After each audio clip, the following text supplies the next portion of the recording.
En el presente video comenzaremos a estudiar el pensamiento de David Hume. ¿Quién es David Hume?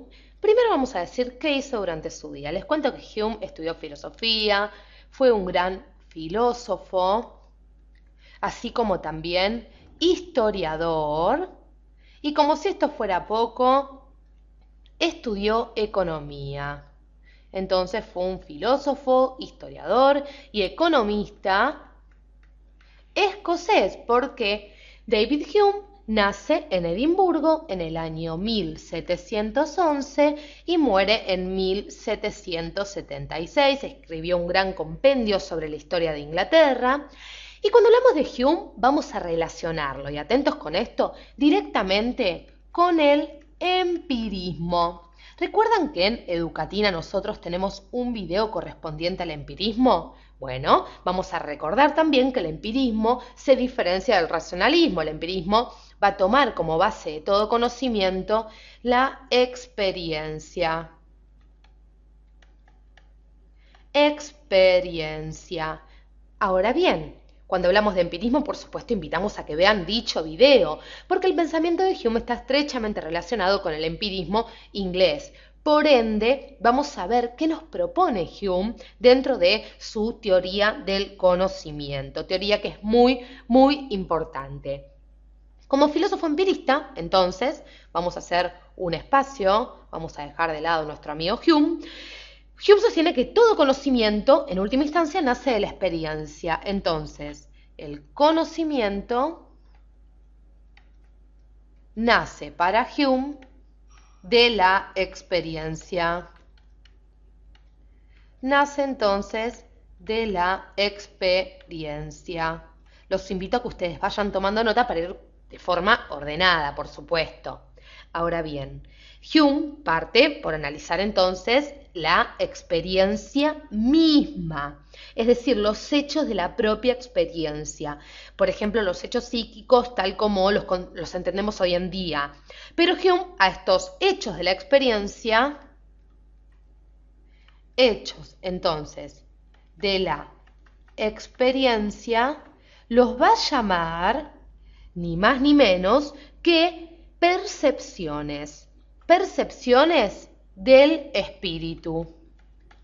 Entonces, percepciones, como decíamos,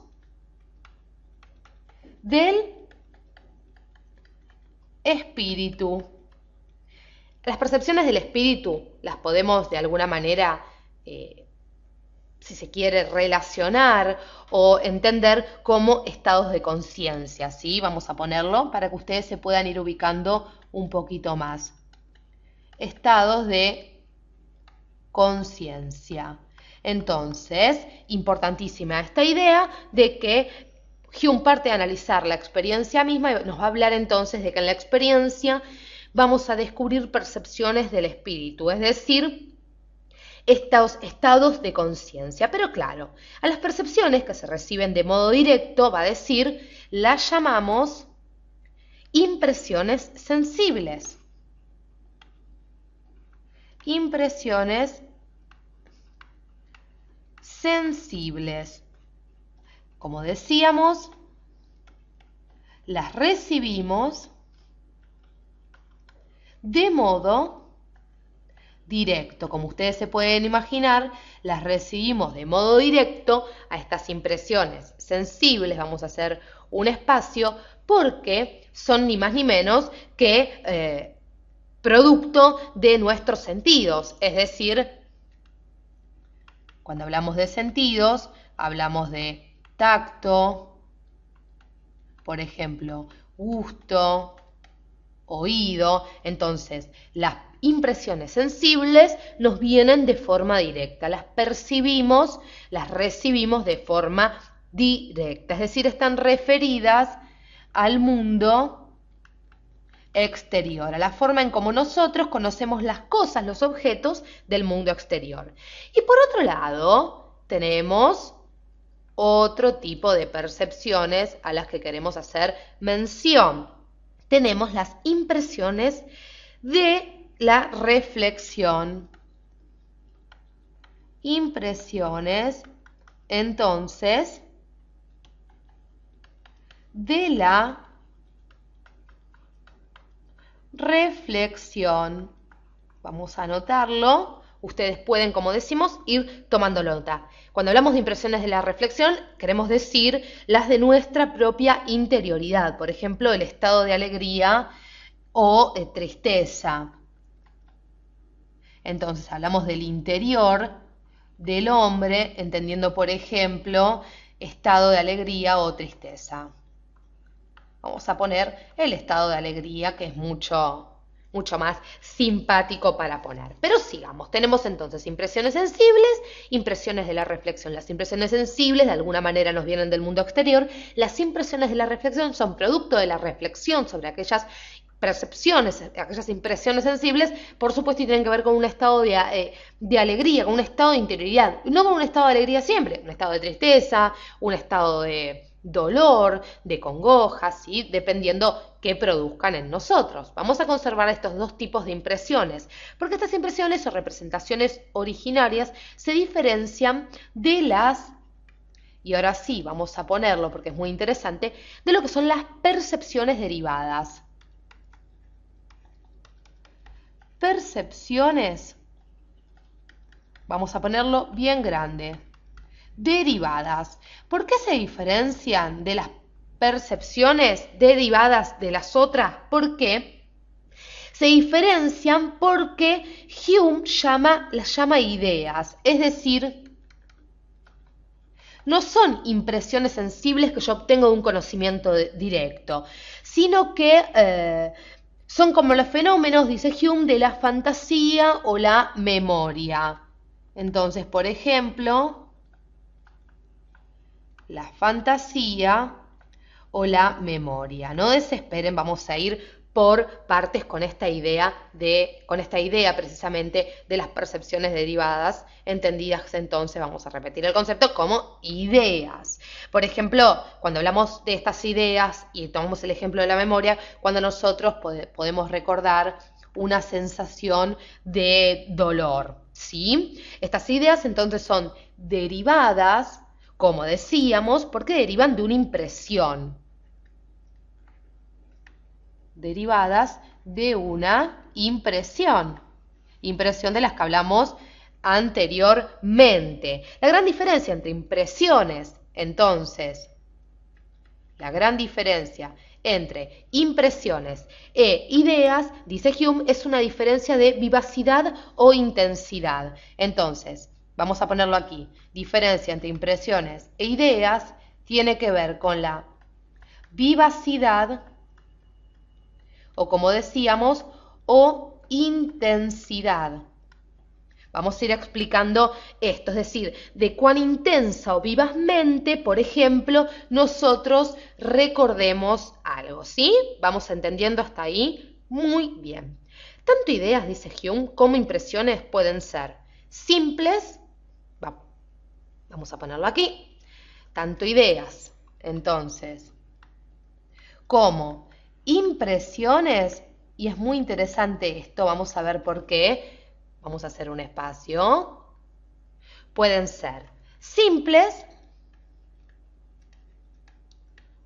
o también pueden ser complejas. Por ejemplo, yo puedo tener una idea simple, una percepción simple, por ejemplo, el concepto de rojo, una fruta, y con complejo me estoy refiriendo, si junto todo esto, a, por ejemplo, manzana. Es decir, el espíritu humano se guía por las leyes de asociación de las ideas. Asocia todas nuestras ideas y así va a formar ideas más complejas. De la idea de rojo y de la idea de fruta va a formar así la idea de manzana, que vendría a ser una idea entonces compleja, ¿sí? Vamos entonces entendiendo un poquito estas ideas que son o que provienen por las leyes, como decíamos, de asociación que hace ni más ni menos que nuestra mente al momento de ordenar las ideas y de formular conceptos. Y cuando hablamos de las leyes de asociación, vamos a encontrar tres. Tenemos para Hume la asociación por semejanza.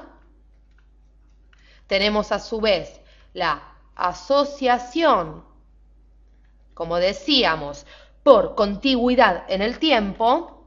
Entonces, asociación por contigüidad. Y tenemos a su vez la asociación, vamos a ponerlo nuevamente, por causa y efecto. Por causa entonces y efecto. Ahora bien, por ejemplo, la asociación por semejanza es relacionar, por ejemplo, cuando yo veo una pintura con otra. Cuando hablamos de asociación por contigüidad en el tiempo, Hume nos presenta un ejemplo diciendo, por ejemplo, cuando hablamos de un tipo de departamento de edificios, pensamos también en los otros tipos de departamentos. Y cuando hablamos de la asociación por causa y efecto, hablamos, por ejemplo, si yo pienso en una herida, en un momento de mi vida en el cual me corté con un cuchillo sin querer, me da la sensación nuevamente de dolor. Vuelvo a sentir como esa impresión, esa sensación de dolor. Entonces, en resumen, para poder completar esta teoría del conocimiento de Hume, esta aproximación que estamos haciendo, todos nuestros pensamientos se derivan, o mejor dicho, todo nuestro pensamiento, vamos a anotarlo, todo nuestro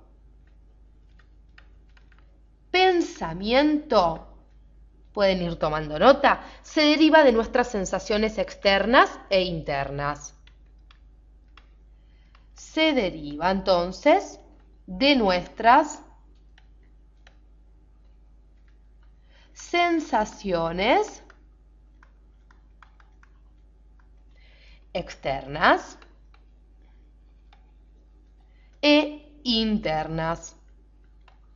Pero vamos a repasar un poquito más, porque además todas nuestras ideas o percepciones más débiles son copias de nuestras impresiones o percepciones más vivaces, dice Hume. Y además, les quiero agregar que todas las ideas complejas se derivan de las percepciones más simples. Todo, entonces, todas las ideas complejas se derivan de las percepciones más simples. Se derivan, entonces, de las percepciones, como decíamos, vamos a hacer un último espacio en nuestra pantalla, de las percepciones más simples. Por último, también les quiero agregar que todas las ideas, o mejor dicho, una idea es válida en tanto concuerda con la impresión. Entonces, la idea debe concordar con la impresión, ¿sí? Es decir, que debe concordar con la impresión a la que se la va a asociar. Entonces, toda idea debe copiar exactamente la impresión que viene a representar. Muy bien, si tienen dudas con respecto al pensamiento de Hume, por supuesto pueden hacerlas debajo de nuestro video y con gusto las responderemos. Gracias por acompañarnos hasta aquí.